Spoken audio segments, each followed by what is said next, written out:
وقال الذين لا يرجون لقاءنا لولا أنزل علينا الملائكة أو نرى ربنا لقد استكبروا في أنفسهم وعتوا عتوا كبيرا يوم يرون الملائكة لا بشرى يومئذ للمجرمين ويقولون حجرا محجورا وقدمنا إلى ما عملوا من عمل فجعلناه هباء منثورا أصحاب الجنة يومئذ خير مستقرا وأحسن مقيلا ويوم تشقق السماء بالغمام ونزل الملائكة تنزيلا الملك يومئذ الحق للرحمن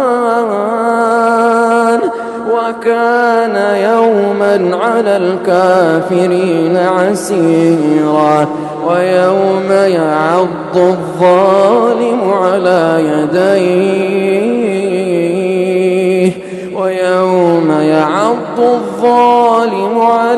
يديه يقول يا ليتني اتخذت مع الرسول سبيلا يا ويلتى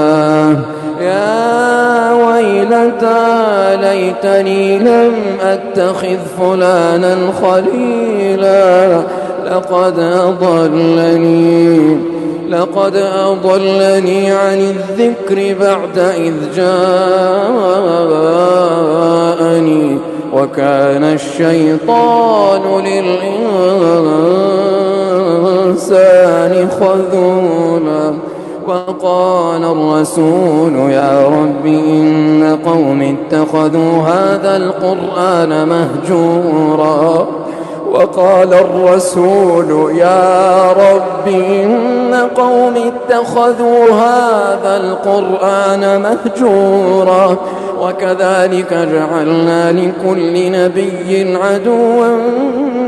من المجرمين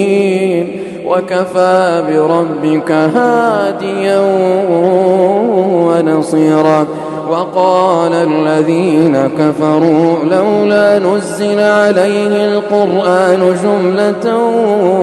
واحدة كذلك لنثبت به فؤادك ورتلناه ترتيلا ولا يأتونك بمثل إلا جئناك بالحق وأحسن تفسيرا الذين يحشرون على وجوههم إلى جهنم